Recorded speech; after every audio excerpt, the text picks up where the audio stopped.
Nous entamons la dernière semaine de l'année 2025. L'année 2026, je le répète, sera un virage dangereux que l'Algérie devra négocier. L'Algérie est un pays qui est en train de s'appauvrir avec une population qui ne cesse d'augmenter. Et nous avons une économie qui est structurellement en crise. Des recettes en devises en baisse permanente depuis 2024, une économie qui n'a pas été encore diversifiée, des déficits, une dette publique énorme, des déficits budgétaires énormes, une monnaie instable en chute libre, un pouvoir d'achat en chute libre. À la fin de l'année 2025, le régime algérien ne veut toujours pas dire la vérité aux Algériennes et aux Algériens. Le régime Tebboune, il ment. Les réserves de change sont inférieures à moins de 30 milliards de dollars depuis le début de la rentrée sociale 2025. Et si ce scénario continue comme ça, à la fin du premier semestre de l'année 2026, on aura des réserves de change inférieures à 15 milliards de dollars. Nos réserves de change sont composées de deux choses: les liquidités en devises et l'or. Heureusement que nous avons de l'or que l'Algérie a accumulé depuis Bouteflika et Boumediene, pas à l'époque Tebboune. Tebboune n'a aucun mérite. L'or constituait à la fin du mois d'octobre 2025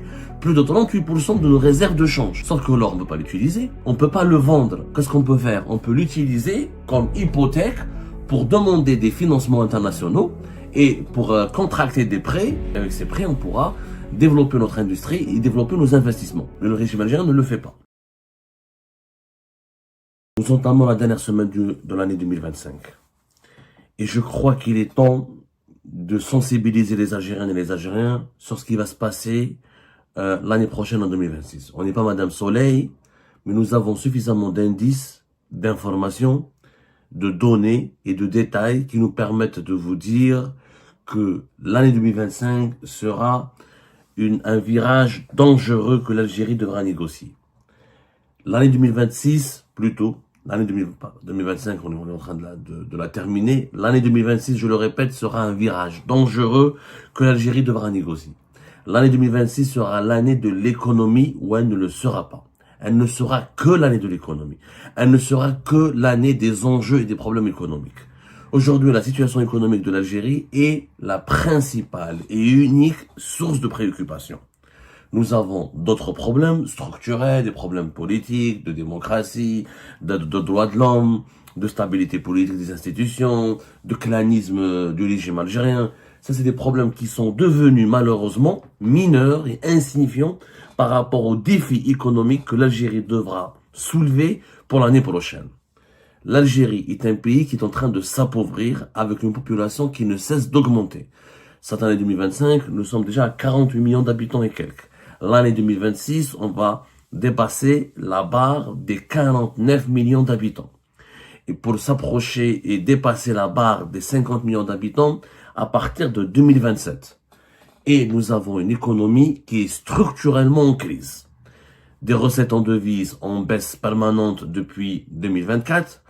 Une économie qui n'a pas été encore diversifiée, des déficits, une dette publique énorme, des déficits budgétaires énormes, un état dépensier sans aucune capacité de créer des richesses et d'apporter de la valeur ajoutée à l'économie nationale. Un dinar, on le voit bien, il a perdu depuis l'instauration du régime Tebboune, le dinar dans le marché parallèle, qui est la véritable bourse, qui est le véritable instrument d'évaluation de la valeur de la monnaie, puisque c'est uniquement dans cet espace-là où que le dinar algérien obéit à la règle de l'offre et de la demande, a dégringolé de presque 40%, entre 2019, entre 33 à 40% en 2019 et 2020 et fin 2025. Donc une monnaie instable en chute libre, un pouvoir d'achat en chute libre, une gestion de l'économie brutale, chaotique, avec des restrictions aux importations qui ont suscité beaucoup de pénuries, qui ont créé des indisponibilités et provoqué l'inflation, à la hausse des prix et l'inflation des produits de large consommation, une industrie qui demeure très faible, une maîtrise des nouvelles technologies qui demeure encore très faible. L'Algérie dans une situation chaotique, je dis bien, elle peut l'être, elle est en train de s'approcher de plus en plus du chaos. Ce chaos serait quoi? C'est que le pays n'aurait plus de réserve de change, en perdant ce matelas de sécurité, cette réserve de devises, il ne pourra plus assurer la sécurité de la satisfaction de ses besoins élémentaires. Je rappelle que à la fin de l'année 2025, le régime algérien ne veut toujours pas dire la vérité aux Algériennes et aux Algériens. Le régime Tebboune, il ment. Sur les statistiques officielles de l'économie algérienne, elles sont basées dans 80% des cas sur le mensonge et dans 20% du reste sur la mauvaise interprétation. Nous avons effectivement des taux de croissance importants en agriculture, dans le secteur des services, dans la construction de BTP, c'est des taux de croissance de 5 à 6%. Ça, c'est les chiffres officiels, mais ce sont des secteurs qui ne ramènent pas des devises à l'Algérie. Ça n'a aucun sens. Même si tu fais 10% de croissance pour l'agriculture, et tu n'exportes pas, et tu exportes même pas 100 millions de dollars de produits agricoles, ça te ramène même pas 100 millions de dollars, ça ne sert à rien, cette croissance. La croissance économique utile, c'est celle qui permet au pays de diversifier ses exportations et de gagner des devises. Pourquoi?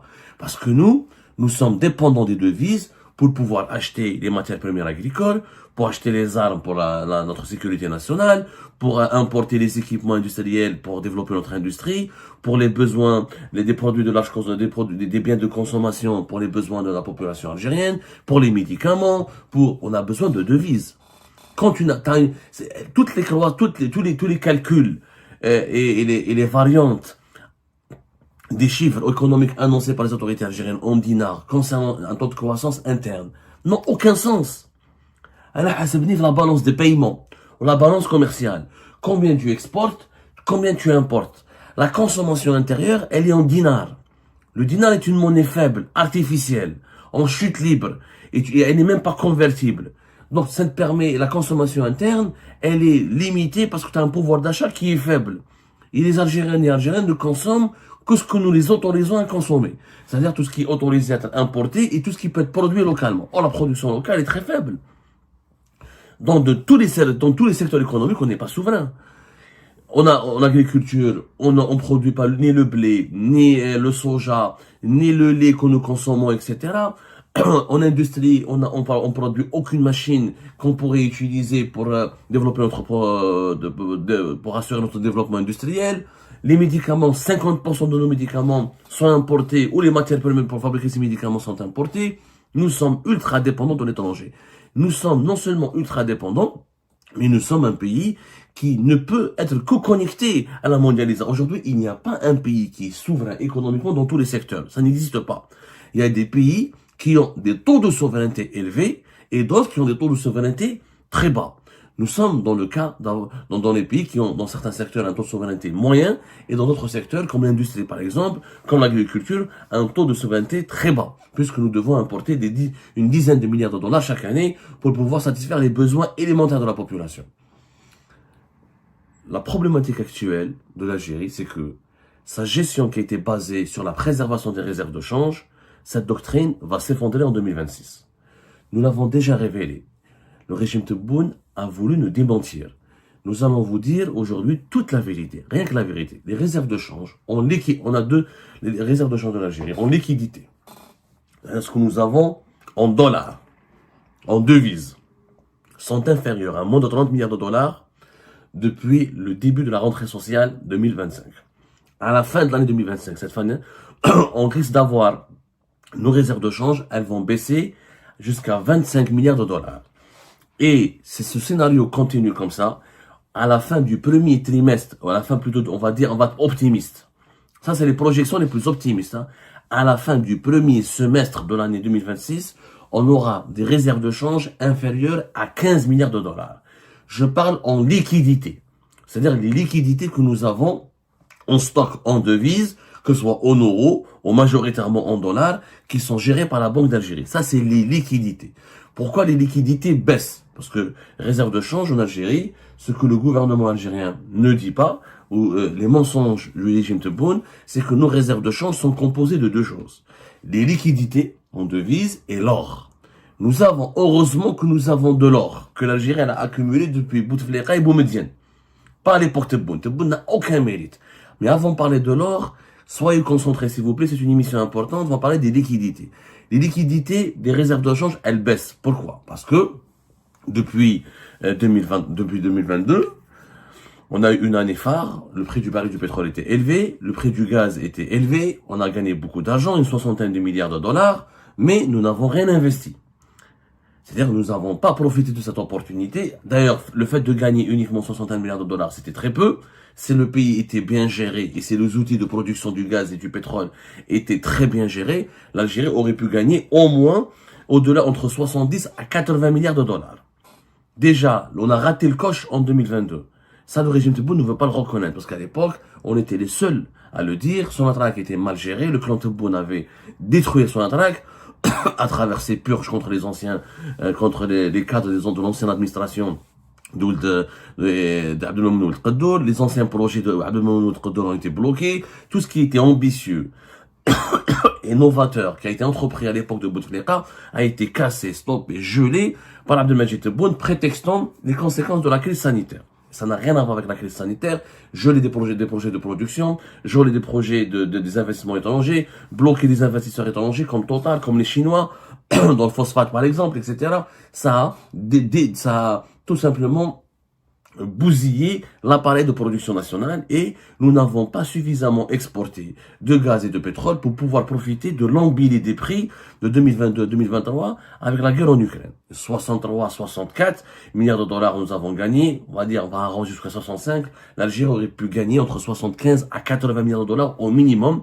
Son attraque était gérée comme elle l'était à l'époque de Bouteflika avec Abdelmamoun Al-Qaddour et non pas comme elle avait été gérée à l'époque de Bouteflika avec Abdelmajid Tebboune. Donc, on n'a pas gagné suffisamment d'argent. On a gagné plus que en 2021 et 2020, ce qui est normal parce que les prix avaient augmenté de façon phénoménale, mais on aurait pu gagner beaucoup plus que ce qu'il fallait, que ce que nous avons encaissé parce qu'il y avait une opportunité unique. À partir de fin 2023, les prix ont baissé, etc. Et 2024, l'Algérie a commencé à perdre de l'argent. Et là, pourquoi? Parce que le pétrole et le gaz, ça a ramené de moins en moins de recettes, et les exportations ont augmenté, et les exportations n'ont pas suffi pour préserver les réserves de change. On vous a donné à plusieurs fois des chiffres, mais on vous redonnera des chiffres. Il faut savoir qu'en 2024, l'Algérie, en termes d'exportation, nous avons exporté pour 49 milliards de dollars, dont 45,2 milliards de dollars de pétrole et de gaz. Et trois petits pauvres milliards de dollars d'exportation en hydrocarbures. Ça, c'était en 2024. Mais les importations étaient de 45,2 milliards de dollars. 45,2 milliards de dollars. C'était important. Mais ça, c'est la balance commerciale. Sauf que, en 2024, on a commencé à perdre de l'argent. Pourquoi? Parce que le gouvernement algérien, le régime Tebboune ne dit pas la vérité sur le véritable mode de calcul économique aux Algériens et aux Algériens. On ne calcule pas uniquement les exportations de biens et les importations de biens. On calcule aussi dans la balance de paiement, ça c'est la balance commerciale. La balance de paiement, c'est tout ce qui est dépenses en devises, tout ce qui est entrée en devises. Dans les dépenses en devises, nous avons les services. Il faut savoir que l'Algérie importe des services. Les services, c'est quoi? Les Algériens qui partent, on l'a expliqué 1000 fois. Les Algériens qui partent à l'étranger sont une importation de services. Nous avons importé pour plus de 9 milliards de dollars de services. Alors que nous avons exporté uniquement pour 4 milliards de dollars de services. Les services, c'est les étrangers qui viennent dépenser de l'argent chez toi. Ça, c'est une exportation. Mais quand les Algériens quittent le pays pour aller dépenser en Tunisie, ou là en Espagne, ou en Turquie, ou là à Dubaï, etc., ça, c'est de l'importation de services. Parce que c'est les devises qui quittent le pays. Donc, il n'y a pas que ça. Nous avons besoin d'importer des logiciels, de payer de faire des formations, de payer des prestations à certaines institutions internationales, de s'acquitter de certaines obligations sur les marchés mondiaux, auprès de certaines institutions privées, etc. Des amendes à payer en devises quand l'Algérie perd des procès en arbitrage international. Et tout ça, ça fait des exportations de devises. Ou plutôt des importations de devises. C'est-à-dire, on perd le devise plutôt c'est une importation de services. C'est des services que nous payons en étranger en devises. Avec nos devises, ça s'appelle une importation de services, pas une exportation de services. Donc, la balance de paiement, en réalité, elle était déjà déficitaire depuis 2024. Quand on rajoute les 9 milliards de dollars les 9 milliards de dollars de nos importations de services. Cette année 2025, avec des prix du pétrole et du gaz beaucoup plus bas que l'année 2024, si on gagne, si on arrive à engranger 40 milliards de dollars de recettes des hydrocarbures, on est déjà champion. Et dès qu'on a 40 milliards de dollars, on est déjà champion. C'est-à-dire que on ne fera jamais 45 milliards de dollars comme en 2024, si on atteint les 40 milliards de dollars, c'est déjà un miracle. Or, les importations ont continué d'augmenter. Et elles vont atteindre l'équivalent de presque 50 milliards de dollars. C'est inévitable.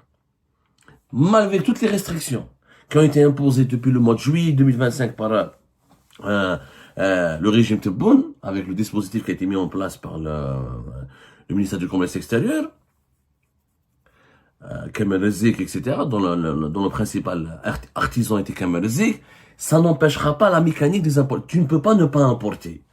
Il faut savoir que quand dans un pays de presque 50 millions d'habitants, sauf si tu prends le risque d'affamer la population et de créer des pénuries généralisées, tu ne peux pas ne pas importer. Donc, avec les restrictions, avec les limitations, avec les interdictions et la politique de quotas, on est obligé d'arriver à 50 milliards de dollars. Pourquoi? Parce que tu as une croissance démographique importante. Tu peux pas ne pas importer des médicaments, tu peux pas ne pas importer des machines, tu peux pas ne pas acheter pour ton armée, tu peux pas ne pas équiper tes militaires, tu peux pas ne pas équiper tes policiers, tu peux pas ne pas équiper les autorités. Donc on fera dans les 50 milliards de dollars d'importation. Ce qui va nous faire un trou de plus de 10 milliards de dollars. Et à la Banque mondiale, nous avons fait une émission récemment où nous avons expliqué que déjà, durant les 6 premiers mois de l'année 2025, le régime Tebboune a déjà perdu plutôt 10 milliards de dollars en 6 mois. C'est un moment le déficit de la balance de paiement s'est fortement creusé au premier trimestre de l'année 2025, atteignant 10,5 milliards de dollars contre 2,9 milliards de dollars en 2024. Donc déjà on était déficitaire en 2024 et on sera encore déficitaire en 2025. Sauf que en est premier semestre, si on continue comme ça, on aura un minimum un déficit de la balance de paiement, ou là ce qu'on appelle ça un déficit courant, qui sera entre 15 à 20 milliards de dollars. Ce déficit, ça veut dire quoi? Ça veut dire que les recettes en devises baissent et nos dépenses en devises augmentent. Mais quand on n'a pas assez de recettes pour couvrir nos dépenses en devises, il faut quoi? On puise dans nos réserves de change. On puise dans nos réserves de change. Ce que les Algériens et Algériens ne comprennent pas aussi, c'est quand on exporte en pétrole 45 milliards de dollars en 2024. Les 45 milliards de dollars ne rentrent pas directement dans les caisses de l'État. Dans les caisses de l'État, ce qui est rentré dans les caisses de l'État, par exemple, en 2024, c'est l'équivalent de presque 30 milliards de dollars. Pourquoi? Parce que Sonatrach, elle prend sa part. Et les sociétés étrangères partenaires de Sonatrach dans les projets de production et d'exportation de pétrole et de gaz prennent leur part. La Sonatrach, elle a besoin de ses propres... Quand le pétrole et le gaz, c'est pas une énergie, c'est pas de la pluie, ça tombe pas du ciel, on met juste des bidons et on revend. C'est une industrie. La Sonatrach, elle a aussi des charges, elle a aussi des frais de fonctionnement, elle a aussi une masse salariale, elle a aussi des besoins d'investissement. Il faut acheter du matériel, il faut faire des révisions, des rénovations, de l'entretien, il faut faire de l'exploration. Tout ça, la Sonatrach, elle prend sa part. Donc, dans les exportations, réellement, quand le pays exporte 45 milliards de dollars de pétrole et de gaz, l'État ne touche que 30, même pas 30, entre 28 et 29. Et pas la totalité en dollars. Une partie est versée par Sonatrach en dinars. Une partie en dollars. Donc, nos recettes en devises, elles sont en baisse permanente depuis 2023 et 2024. Pourquoi? Parce que le régime Tebboune, au moment où le prix du pétrole et du gaz était élevé, n'a pas suffisamment exploité la conjoncture internationale pour bien gagner. On a vendu du gaz aux Italiens à prix bas. On a privilégié le gazoduc au lieu de développer, au lieu de vendre du gaz avec du GNL et de gagner beaucoup d'argent.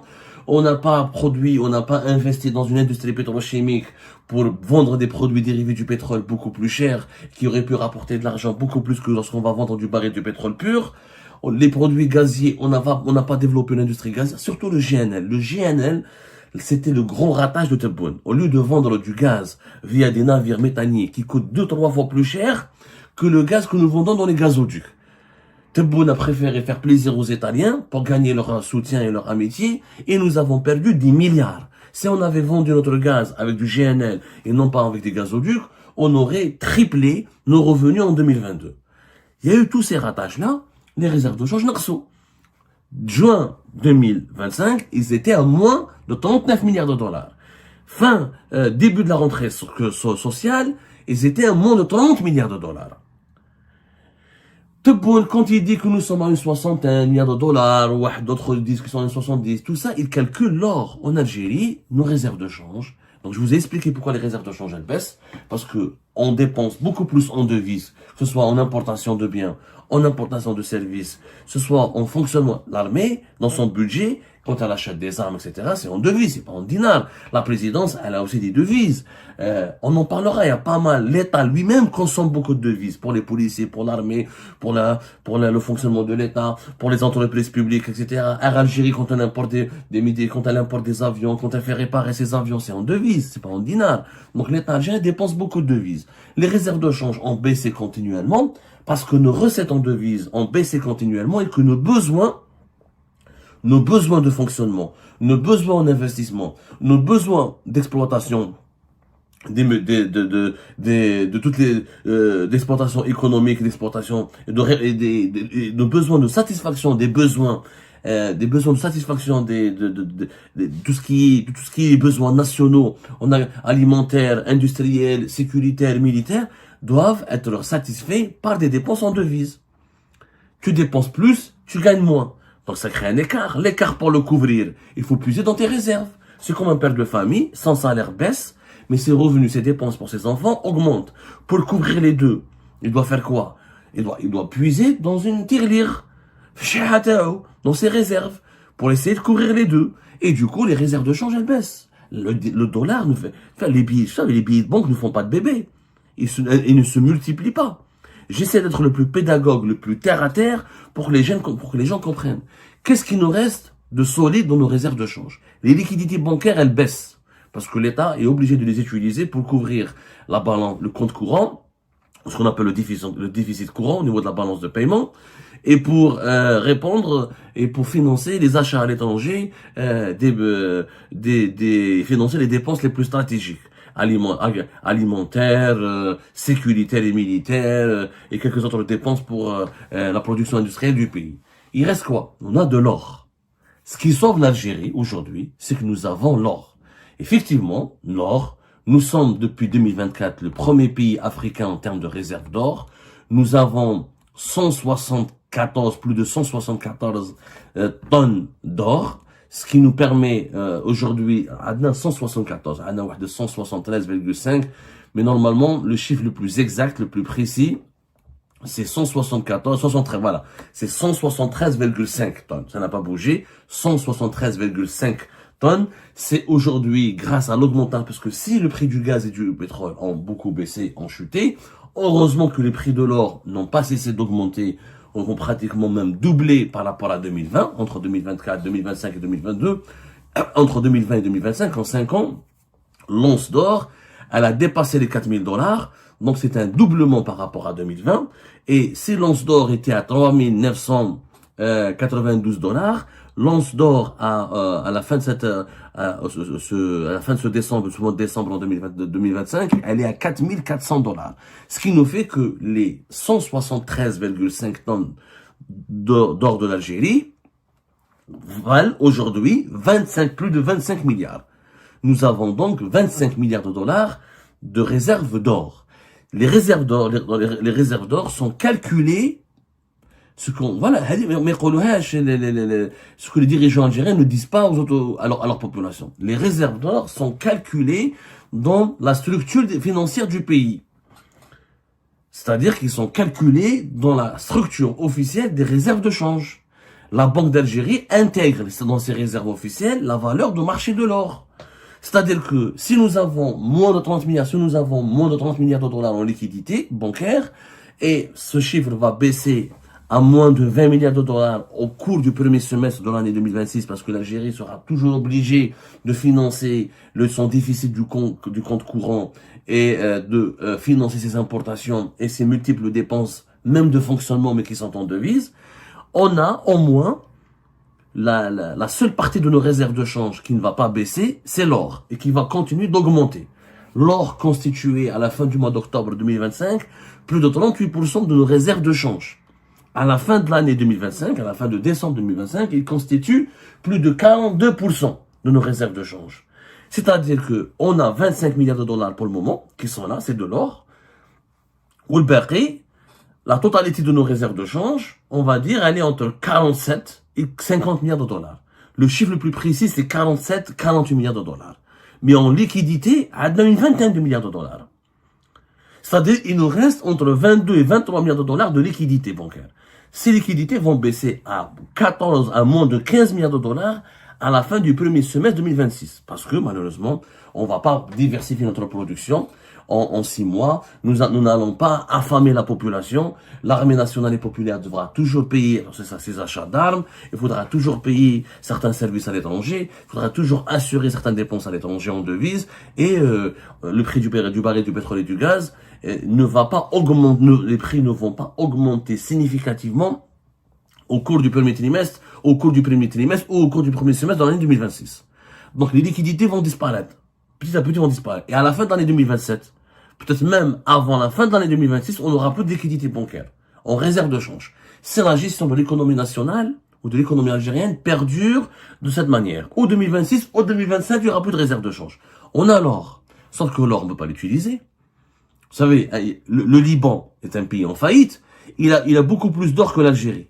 Le Liban, il a plus de 286 tonnes d'or stocké au niveau de la guerre au niveau de, comment on appelle ça, au niveau de la banque du Liban, la banque centrale du Liban.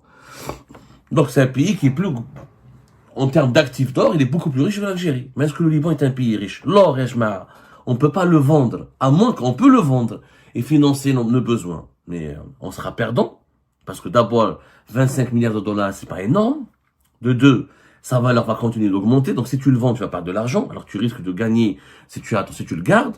L'or, qu'est-ce qu'on peut faire? On peut l'utiliser comme hypothèque pour demander des financements internationaux et pour contracter des prêts. L'or sera une hypothèque. Et avec ces prêts, on pourra développer notre industrie et développer nos investissements industriels pour développer notre économie nationale.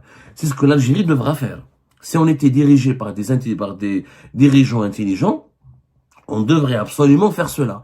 C'est-à-dire utiliser notre stock d'or pour contracter des crédits internationaux et pour convaincre des bailleurs de fonds internationaux de nous accorder des financements importants pour développer des zones industrielles, des usines, etc., qui pourront par la suite diversifier nos exportations et gagner des recettes en devises qui vont remplacer petit à petit le déclin du pétrole et du gaz et qui vont nous permettre de reconstituer nos réserves de change. Mais le régime algérien ne le fait pas.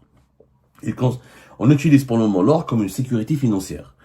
L'or en Algérie, aujourd'hui, il est utilisé uniquement pour garantir le maintien en vie de nos réserves de change. C'est tout. Comme le Liban, il l'utilise aussi de la même manière. Beaucoup de pays qui détiennent de l'or en Afrique, ou dans les pays arabes et musulmans, etc., ils utilisent l'or comme une garantie. Comme une garantie pour stabiliser leur monnaie ou pour garantir la sécurité financière de leur pays. C'est tout. Mais l'or ne remplace pas une industrie florissante, ne remplace pas la croissance économique, ne remplace pas la production industrielle, ne remplace pas la diversification de l'économie, ne remplace pas le pétrole et le gaz. Ça ne peut pas le remplacer. Donc, notre stock de l'or, pour le moment, va sauver l'Algérie, mais il ne pourra pas continuer à la sauver dans les années à venir parce que ce que nous avons comme or ne nous suffira pas pour répondre, pour pouvoir financer toutes nos importations et pour assurer et financer toutes nos dépenses en devises qui sont incomportantes, qu'on ne peut pas couper. Tu peux pas ne pas importer du blé, tu peux pas ne pas importer de l'huile, tu peux pas ne pas importer du sucre ou du lait, tu peux pas ne pas acheter des armes, tu peux pas ne pas acheter des machines pour développer l'industrie de ton pays, tu peux pas ne pas acheter, même pour construire des logements, pour produire, il faut importer. Même pour développer des industries locales, il faut certaines matières premières, il faut des machines, il faut des technologies qu'on doit importer. L'or sauve pour le moment l'Algérie, mais en 2026, il pourra la sauver encore, mais à partir de 2027, il ne pourra plus être considéré comme un matelas de sécurité. Il faudra peut-être, et on en parlera dans une prochaine émission, utiliser cet or dès maintenant pour